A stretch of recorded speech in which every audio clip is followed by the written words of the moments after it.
मुस्कान एक बहुत ही अच्छी लड़की थी। वो हैदराबाद में अपने माता पिता के साथ एक छोटा सा बिरयानी रेस्टोरेंट चलाती थी, जो कि काफी ज्यादा मशहूर था। लोग दूर दूर से उसके हाथ का बना खाना खाने आते थे। उसके हाथ की बनी बिरयानी खाकर लोग उसकी वाहवाही करते नहीं थकते थे। ऐसे ही एक दिन उसके रेस्टोरेंट में अविनाश नाम का एक लड़का आता है। सर, आप क्या खाना चाहेंगे? जी मैं वेज बिरयानी खाना पसंद करूंगा। Okay sure sir. थोड़ी ही देर में वेटर अविनाश का ऑर्डर लेकर आता है। अविनाश जैसे ही बिरयानी खाता है, वो उसके टेस्ट का फैन बन जाता है। वो वेटर से बात करके बिरयानी बनाने वाले शेफ से मिलने के लिए कहता है। वेटर जल्दी से किचन में जाकर मुस्कान को बुला कर लाता है।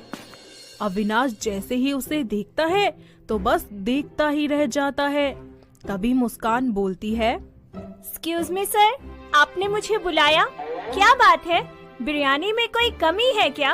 अरे नहीं नहीं, आपकी बिरयानी तो बहुत ही ज्यादा अच्छी है। मैंने आज से पहले इतनी अच्छी और टेस्टी बिरयानी कहीं नहीं खाई। Thank you so much. वैसे आपकी तारीफ? जी मेरा नाम अविनाश है। Oh, thank you so much mister Avinash. Call me only Avi. By the way, आपकी शादी हो गई? जी नहीं। अरे वाह, ये तो सोने पर सुहागा हो गया। हेलो सर, कहाँ खो गए आप? नहीं कहीं नहीं। अच्छा तो मैं भी अब चलता हूँ। अविनाश इतना बोलकर वहाँ से चला जाता है। ऐसे ही समय बीतता जाता है। अविनाश रोज मुस्कान के रेस्टोरेंट में बिरयानी खाने आता और अलग अलग तरीके की बिरयानी खाता। कभी वेज बिरयानी, कभी नॉन वेज बिरयानी। ऐसे ही वक्त बीतता जाता है। दोनों में अच्छी दोस्ती हो जाती है और बातों और मुलाकातों का सिलसिला शुरू हो जाता है। साथ ही धीरे धीरे उनकी ये दोस्ती प्यार में बदल जाती है।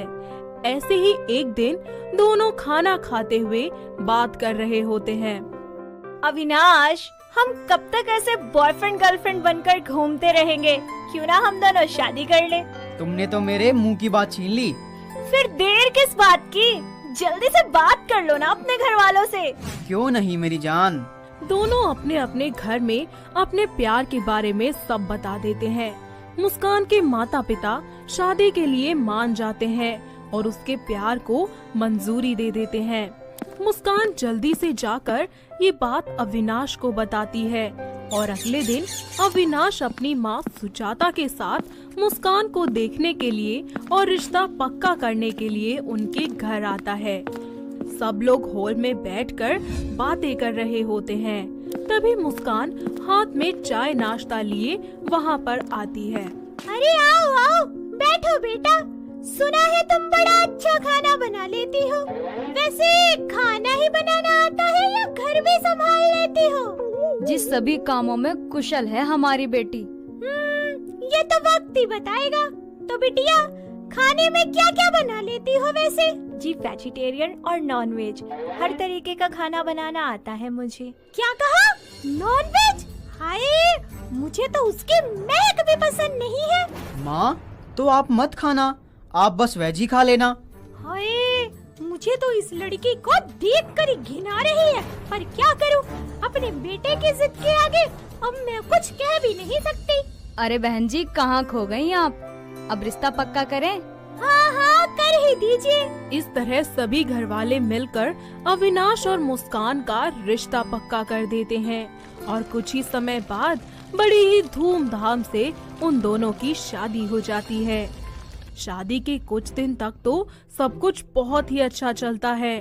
मुस्कान अपने घर की सारी जिम्मेदारियां अच्छे से संभालती है और साथ ही अपने पिता के रेस्टोरेंट में उनकी मदद भी करती है।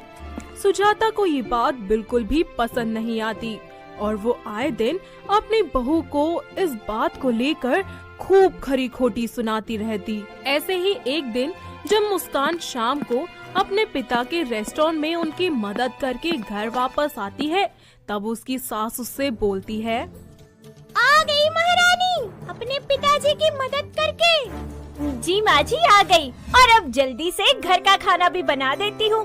अविनाश आते ही होंगे। अरे रुक जा, यहीं कहाँ जा रही है? जा जाकर पहले नहा। माँ जी, ये कैसी बातें कर रही हैं आप? अभी सुबह ही तो नहा कर गई थी मैं। जितना कहा है ना उतना कर, सादा जबान मत चला। ना जाने कितनी बार दिन में तू वो नॉन वेज खाना बनाती होगी, तुझ में से भी वैसे ही बदबू आ रही है। छी! माँ जी, ये कैसी बातें कर रही हैं आप? अरे सही बात कर रही हूँ मैं एकदम। वो तो मैंने अविनाश की जिद पर तुझे अपने घर की बहू बना लिया, वरना तुझ जैसे लड़के को तो मैं अपने घर के चौखट न लांघने दूं। माँ जी, नॉनवेज खाना बनाने से कोई अशुद्ध हो जाता है, ये बात कौन से पुराण में लिखी है भला? ज्यादा ज्ञानी मत बन, समझी? जितना कहा है उतना कर, वरना निकल जा मेरे घर से। मुस्कान रोते हुए वहाँ से चली जाती है। समय बीतता जाता है और दिन पर दिन सुजाना के ताने बढ़ते ही जाते हैं। इन सब से परेशान होकर मुस्कान अपने पिता के रेस्टोरेंट में जाना बंद कर देती है। वक्त बीतता जाता है और धीरे धीरे बढ़ती उम्र के साथ सुजाता के घुटनों में दर्द होना शुरू हो जाता है और वो सारा दिन दर्द में कराती रहती है। मुस्कान दिन रात अपनी सास की सेवा करती कि किसी तरह उसकी सास को आराम मिल जाए, पर इन सब से कोई असर न हो पाने पर वो अपनी सास को हॉस्पिटल ले जाती है, जहां डॉक्टर उनके घुटनों का एक्सरे करने को कहते हैं और फिर बताते हैं, ये देखिए, आपकी सास के घुटनों का ऑपरेशन करना होगा क्योंकि इनके घुटने बिल्कुल जाम हो चुके हैं और अगर समय पर इलाज नहीं किया गया तो हो सकता है आने वाले टाइम पर ये चल भी ना पाए। नहीं नहीं नहीं डॉक्टर साहब, प्लीज प्लीज ऐसा कुछ मत कहिए। आप जल्दी से मेरी माँ जी का इलाज कर दीजिए ताकि वो ठीक हो जाए। मुझसे उनकी ये परेशानी और देखी नहीं जाती। डॉक्टर सुजाता के घुटनों का ऑपरेशन कर देते हैं। तभी मुस्कान और अविनाश उनसे मिलने उनके पास जाते हैं, जहां डॉक्टर उन्हें बताते हैं, जी देखिए मिस्टर अविनाश, आप तो जानते ही हैं कि आपकी माता की काफ़ी उम्र हो गई है। ऐसे में बॉडी को रिकवर होने में और हेल्थी होने में बहुत समय लग जाता है। आप प्लीज अपनी माँ को नॉनवेज खाना खिलाएं, सबसे बेस्ट यही है। मुस्कान और अविनाश अपनी माँ को हॉस्पिटल से घर ले आते हैं और दोनों मिलकर उनकी खूब सेवा करते हैं। अपनी अच्छी सेहत और खुशहाल जिंदगी के लिए सुजाता चिकन सूप पीना शुरू कर देती है और वो भी मुस्कान के हाथों का बनाया हुआ। धीरे धीरे उसके घुटनों का दर्द ठीक होने लगता है और अब वो वापस से पहले की तरह चलना शुरू कर देती है और अपनी जिंदगी को पहले की तरह ही जीने लगती है, जहां उसे किसी व्हीलचेयर की और डंडे की जरूरत नहीं पड़ती। साथ ही अपनी बहू का सेवा भाव देखकर उसे अपनी गलती का एहसास हो जाता है। मुस्कान बेटा, मुझे माफ कर दे।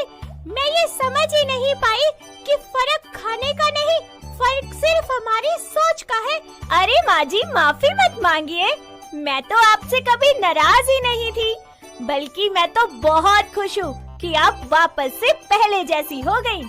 इस तरह सुजाता के मन से भेदभाव की भावना हमेशा के लिए निकल जाती है। साथ ही मुस्कान भी वापस से अपने पिता के साथ काम करना शुरू कर देती है।